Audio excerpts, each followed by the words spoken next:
Meniere's disease or endolymphatic hair drops. Actually, this problem is related with the internal ear.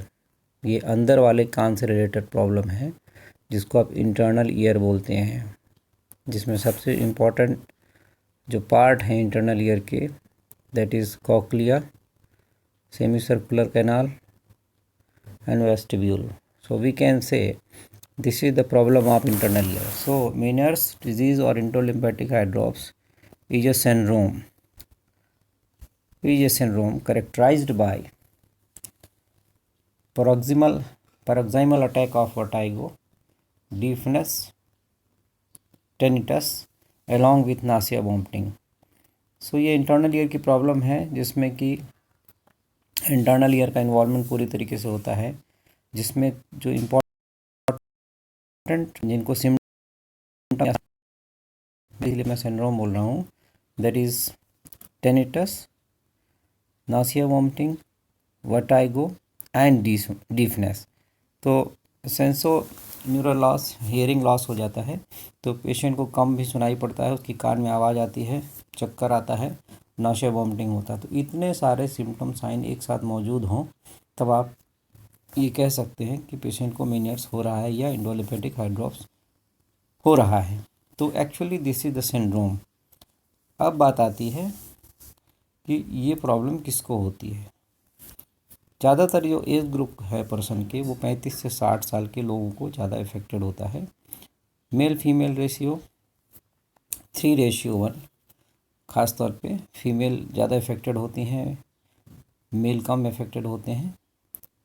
Next, family tendency important है. तो family tendency में बहुत सारे लोगों को मिलता है.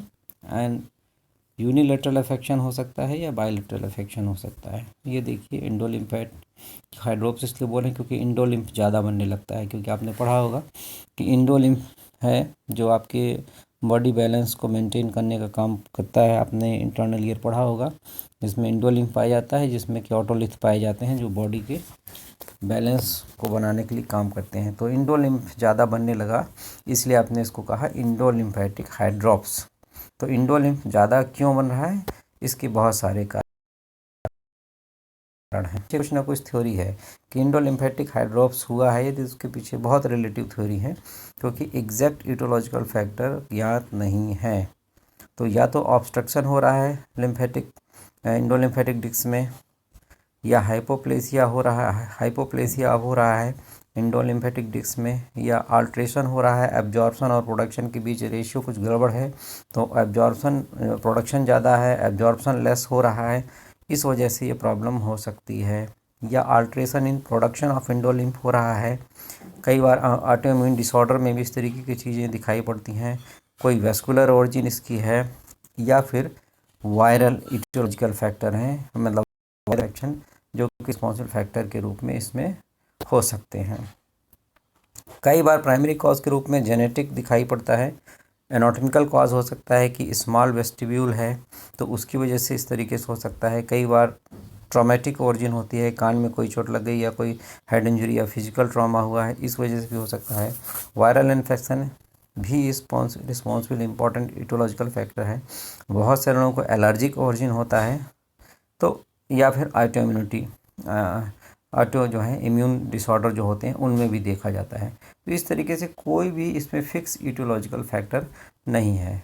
बहुत सारे केसेस में सेकेंडरी कॉजेज दिखाई पड़ते हैं, जैसे कि डेवलपमेंटल इंसल्ट हो जाए, या फिर मेटाबॉलिक डिसऑर्डर हो जैसे डायबिटीज़ मेलाइटस, थायराइड के डिसऑर्डर हो, या सिफिलिस हो जाए, या क्रॉनिक सपोरेटिव ओटाइटिस मीडिया हो जाए, या ऑटोस्क्लेरोसिस हो जाए, या जो बॉडी में एबनॉर्मल फ्लूइड बैलेंस हो जाए, उसकी वजह से भी कई बार इस तरीके से इंडोलिम्फेटिक हार्ट ड्रॉप्स के केसेस आपको देखने को मिलेंगे. So there are some relative etiological factor.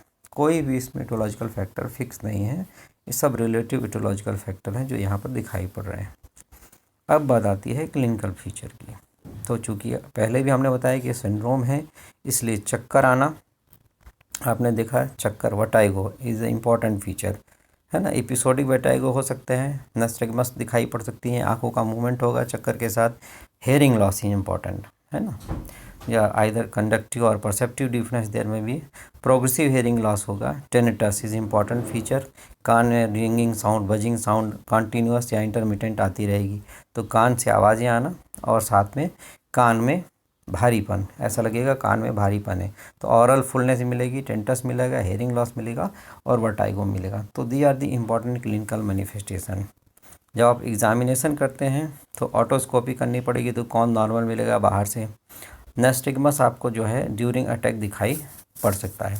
Tuning fork test Rinne positive आएगा, है ना। तो इस तरीके से ट्यूनिंग फॉर्क टेस्ट पॉजिटिव आएगा, जो ये शो करेगा कि इसमें इस तरीके से जो है डीफनेस ग्रेजुअली पेशेंट में जो है डेवलप हो रही है।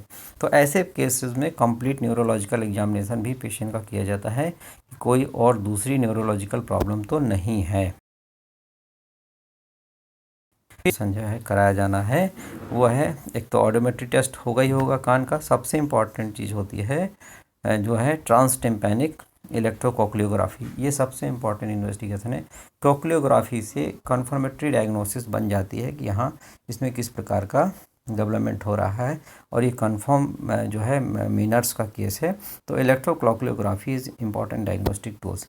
इसके अलावा ये कुछ रूटीनली ब्लड टेस्ट या थायराइड से रिलेटेड टेस्ट, कोलेस्ट्रॉल से रिलेटेड टेस्ट भी कराए जाते हैं, ये भी इम्पॉर्टेंट टेस्ट है, तो यू शुड नोट इट, इसको आप कर सकते हो। ये कुछ इम्पॉर्टेंट ब्लड से संबंधित, तो ये ब्लड से रिलेटेड कुछ टेस्ट हैं, तो बहुत सारे फिजिशियन को ओपिनियन रहता है कि इससे भी रिलेटेड प्रॉब्लम यह है, इनको कराना ज़रूरी है। अब बात आती है मेडिकल ट्रीटमेंट की, जो सबसे इम्पॉर्टेंट पार्ट है। तो सबसे पहले मैनेजमेंट, तो सिम्टोमेटिक रिलीफ देने के लिए, चूँकि चक्कर आने हैं, पानी की मात्रा कान में ज़्यादा हो रही है, इसलिए साल्ट रिस्ट्रिक्शन सबसे पहले करिए। इंस्ट्रूमेंट टोटल रिस्ट्रिक्ट कर दिए, लाइक कॉफ़ी है, चाय है, अल्कोहल है, ये पूरा जो है रिस्ट्रिक्शन आपको करना पड़ेगा। वेस्टिबुलर सप्रेसेंट ड्रग्स दी जाएंगी जो कि इसके प्रोडक्शन को कम करें पानी के, साथ में डायरेटिक्स जिससे शरीर से पानी बाहर निकाला जाए। वैसोडायलेटर ड्रग्स भी दी जाती हैं बहुत सारे केस में, और स्टेरॉइड का भी उपयोग मॉडर्न मेडिसिन में होता है। हेयरिंग एड दे देते हैं, क्योंकि कान से कम सुनाई पड़ता है, इसलिए हेयरिंग एड का इस्तेमाल कर सकते हैं। तो पानी ज़्यादा मत दीजिए, नमक बंद कर दीजिए, स्टिमुलेंट बंद कर दीजिए, और साथ में ऐसी दवाइयाँ दीजिए जिससे कि यूरिन आउटपुट बढ़े। ये सबसे बेसिक मैनेजमेंट है इसका शुरुआत में। उसके बाद फिर सर्जिकल ट्रीटमेंट तो अलग अलग तरीके से हैं, जैसे डीकम्प्रेशन है, इसमें क्या है, removal of bone overlying sac, जो मेम्ब्रेनस सैक है उसके ऊपर की जो बोन है उसको हटा देते हैं, तो वहाँ से थोड़ा कंप्रेशन कम हो जाता है।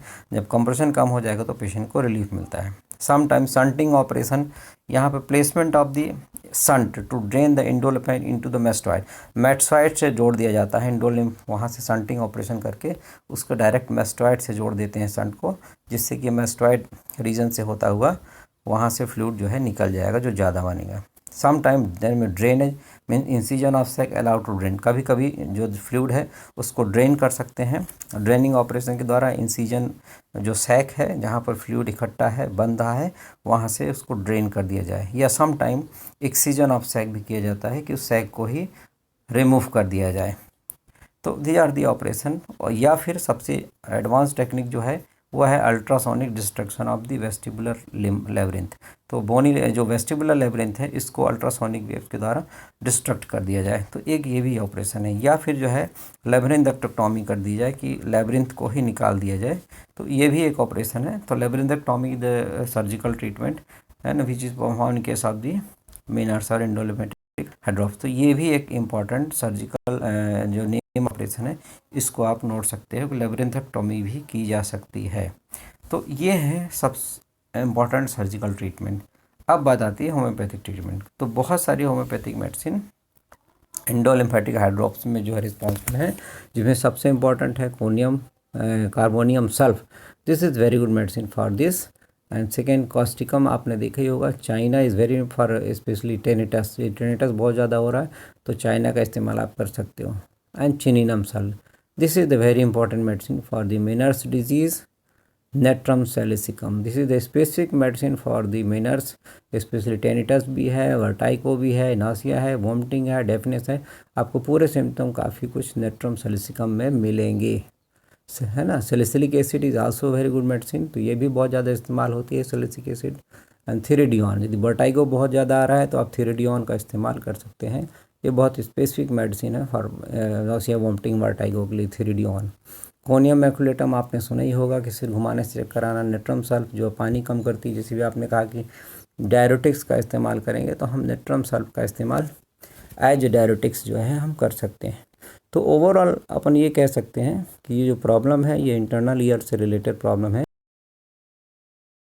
मात्रा जो है कान के अंदर में इकट्ठे होने लगती है और उस मात्रा को हमें कंट्रोल करना है, वो चाहे सर्जिकल ट्रीटमेंट के माध्यम से करें या मेडिसिनल ट्रीटमेंट के माध्यम से करें। तो होम्योपैथिकली हमने काफ़ी केसेस किए हैं और इसमें काफ़ी अच्छा स्कोप मिलता है मीनर्स की केसेस में। तो एक्चुअली मीनर्स ये जो है सिंड्रोम है जहाँ पे पेशेंट को जो है चक्कर आते हैं, कम सुनाई पड़ता है, नाशिया वॉमिटिंग होने लगता है और साथ में वर्टाइगो के अटैक आते हैं। तो इस तरीके से यदि किसी पेशेंट में मिल रहा है तो आप न्यूरोलॉजिकल एग्जामिनेशन के साथ मेनर्स के बारे में, कान के बारे में ज़रूर सोचें कि ये मेनर्स उसको हो सकता है। Thank you.